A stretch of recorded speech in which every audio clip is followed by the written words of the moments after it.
Alright, y'all, so tell me why I was sitting here, right? I was scrolling on Discord, just scrolling through the Subnautica modding Discord. But tell me why I'm sitting there scrolling, and then I spot an aircraft carrier. I'm like, what? What am I looking at? It looks like it's like double, maybe even triple the size of the Beluga. So I'm like, you know what? I gotta check it out. I gotta see what this is, because there's no freaking way. We got an aircraft carrier in Subnautica. So today we're gonna be looking at 3 large, very large submarine mods. They're actually really new, like fresh off the factory new type of stuff.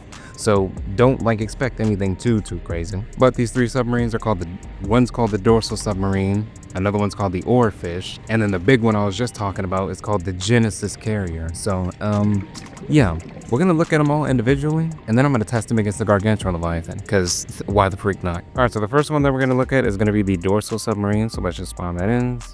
I just typed spawn. I think I spelled it wrong. Spawn Dorsal. Spelled it wrong again. Dorsala. What the freak is a Dorsala? Spawn Dorsal. Okay, hold on. This is the... Dang, I can't freaking type. What the heck is this about? Alright, so here we have our Dorsal Submarine. It's got some Altera color schemes going on with the blue colors. You got the white and then the yellow stripes we can see at the very back. And the front of the submarine looks like it takes heavy inspiration from the Beluga, which, you know, is 1000% fine, because the rest of the submarine looks like it's fairly unique in look, which is really nice. There's also some little fins on the bottom, which look really cool. And then the dorsal fin all the way back here. And then we have a singular engine. It's a really narrow looking engine, and it looks really cool, actually. What the heck? And do keep in mind that all 3 of these mods that I'm going to show today are all in like the alpha, early alpha stages. You know, so they're still really buggy, and the mod creators even advise against using them in survival playthroughs because they're that buggy and unfinished. So just keep that in mind, and don't judge these mods too harshly. The outside looks really nice, but I think, isn't there like an orange? I believe there's like an orange tint. Is my game getting darker? The weather mod's activating. Hold on, let me turn that off. I could have swore there was like a orange tint to the glass whenever I was looking at like the pictures. I'm not sure where that orange tint is, but you know, I think it is still there, but it's just not visible right now because the way the lighting is going. So let's go inside, because it does look like you can walk around in there. Okay, we're inside, nice and spacious in here. There's plenty of room to build, and I'm not in Bob the Builder, so I can't see. And you build in here. You can build in here. The base depth is 250, which is kind of low considering a submarine of this size, but you know, who knows? Maybe that'll get changed. Maybe it won't. Maybe this is the submarine's base depth just in general. Who knows? It does look like, am I being pushed around? Something is pushing the submarine. What the heck? Okay, so I guess building items in the submarine does sort of make it act up a little bit. So there is something there. I guess that's really random. There's a hatch up here. It looks like you'll be able to go up there in the future. And if we go into ghost mode, yeah, we can see there's actually stuff up here. So this is most definitely like a planned area in the future.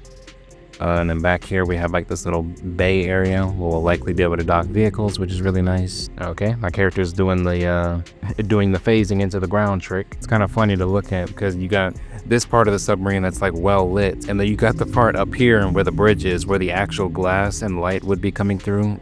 It's the darkest part of the submarine. It's kind of funny. I mean, it handles pretty well. I mean, I'm driving around, it's pretty smooth. I'm not really like glitching out or anything like that driving around, so that's a good sign. You know, always a nice sign to see. Although the steering wheel is kind of large at the bottom. The steering wheel and the top part is kind of large. I feel like at a first glance it looks like a large sized submarine, but honestly it feels like a more medium sized submarine in my opinion. I feel like it's like medium large. It's not like super large like the Beluga, but it's also not like, I was gonna say medium like the Cyclops, but I feel it looks like it's like the same length as the Cyclops. Spawn. Yeah, see that? They're like a really similar length. The Cyclops is kind of just lengthy, not lengthy, it's like bigger vertically, you know, but like overall they look like they're about the same length. I'm not sure why the Cyclops is opening his docking bay like it's about to absorb the dorsal or something. The submarine is way too big to fit in there. So let's look at the Oarfsh next. We're gonna look at the aircraft carrier last because, yeah, no particular reason, honestly. The Oarfsh has a bunch of glass. There's a bunch of glass at the front, and there's also like a really circular glass part at the top, which looks really cool. It gives me like a really luxurious type of submarine vibe, you know, something like Altera, something that Altera executives would probably drive around in, because it's got a really long look, you know, like a limousine almost. The railing on the side also looks really cool, even though it probably doesn't really serve much of a use because the submarine is underwater, but you know, it is what it is. Got 3 engines back here. They look very nice. They all glow, and it's interesting to see like box shaped engines. I feel like, 'cause I don't think I've ever seen that. in like a Subnautica mod before. And this submarine sort of gives me like Star Wars vibes almost. Either Star Wars or No Man's Sky vibes. There's 3 ways you can get in this submarine. You can either enter between the 2 doors on the left and right hand sides of the submarine, or you can go into the bottom. I'm gonna go through the doors because I feel fancier that way. There's a whole bunch of room to walk around. And this one actually has an engine room that you can look at in here. This looks really nice in here. There's 3 power cells right there, 3 power cells right there. So it runs off of 6 power cells total. And then we got the part of the engine, like part of the side engines right here on the left and right hand side. You got the big old turbine in the middle. And then we got our little upgrade panel right here, which we can see houses 8 upgrades total, because we don't have to click on it to see, because we can see the little upgrade slots right here. It's got a base depth of 600 meters, so that is deeper than the Dorsal Submarine that we were just looking at. And you can build in here just like you could with a Dorsal. It drives a little smooth, not a little smoother. It drives like just as smooth. I don't know what I was about to say. What I was about to say, smides? Like, what is that? It drives just as smoothly. Oh, would you look at that? You can see the little the orange tinted glass I was talking about earlier. Looks really nice. But it drives just as smoothly as the Dorsal did, even though it's a little bit harder to turn, and I probably attribute that to it being longer in general. And as a matter of fact, let's put it side by side by these 2 submarines and see how it compares. All right, I'm sorry, I hate to pause it real quick, but I just had to throw this out because I noticed this while I was editing. Doesn't it look a little like a popsicle if you flip it the right way? Don't it look?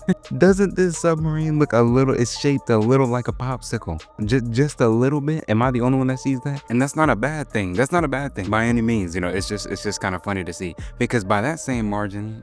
By that same comparison, we can also look at the dang Cyclops. Cyclops looks kind of like a drumstick, don't it? It looks kind of like a drumstick. Oh, what? It looks like a drumstick from the top. It's just kind of funny to see how the different. I might need to do like a little video on that where I look at all the submarines from the top view, because they look kind of funny. They look kind of funny. The Cyclops looks like either a drumstick or a club of some sort. From the top, this thing looks really nice though, and I think I like it the most out of all 3 of the submarines that we're going to look at today, because the last one we're going to look at is going to be the aircraft carrier. So yeah, this is the Oarfsh, massive submarine. It's longer than the Dorsal, but it's like just as long as the Cyclops, so it's not like super long, but you know, it's still like pretty long and narrow as a submarine. So now let's look at the aircraft carrier. It's over here. Spawn the Genesis in.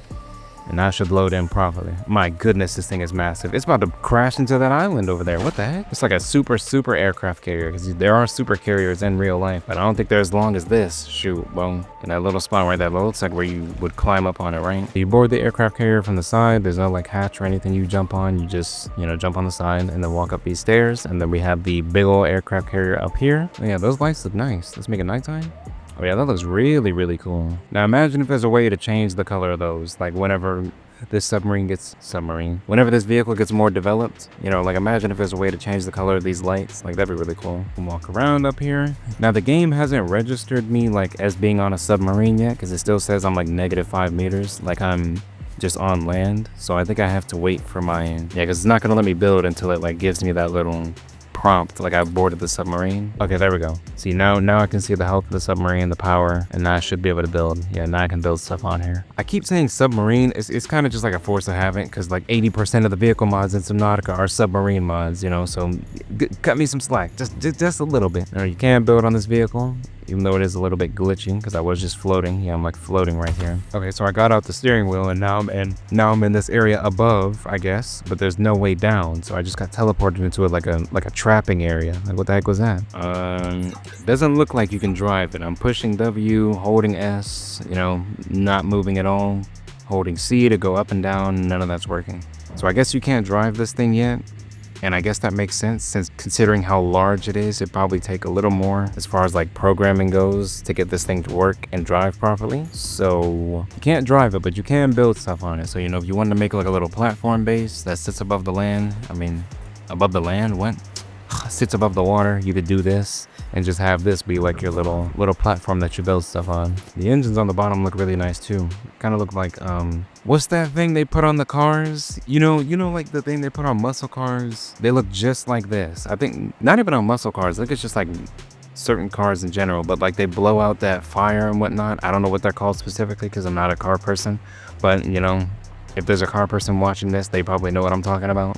It's those silver pipes that like shoot out the fire and whatnot. That's what these look like. So now that we've done that, I guess all we have left to do now is just test one of the submarines against Gargantuan Leviathan. And I think I'm going to test the Oarfsh against it because the Dorsal seems a little more unstable than the Oarfsh. The Oarfsh seems like the most stable one, most stable submarine out of these three vehicles, so we're going to test that one. Wrong button. Hold on. Now, I'm not expecting much because it's the Gargantuan Leviathan, and he probably only has custom animations for like vanilla vehicles like the Cyclops and stuff. So what I'm guessing is going to happen is probably he's going to attack the Oarfsh, it's going to take damage, and it's probably just going to disappear whenever it runs out of health. Okay, I forget how much I hate the void whenever the Gargantuan Leviathan is installed because I can't see anything.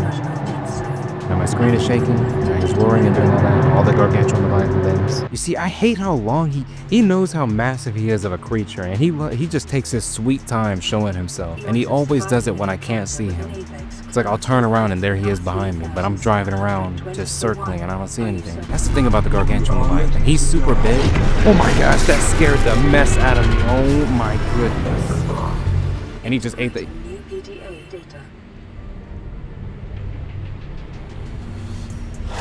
Yep. Well, I thought he was gonna have a unique grab animation, but it just played the same thing as the Cyclops. But it looked like he swallowed the submarine whole for a second there. My submarine's just, I mean, he must have broke it when he bit it, because it's just like sinking now. I can't even get back to it. So, sir, please have mercy.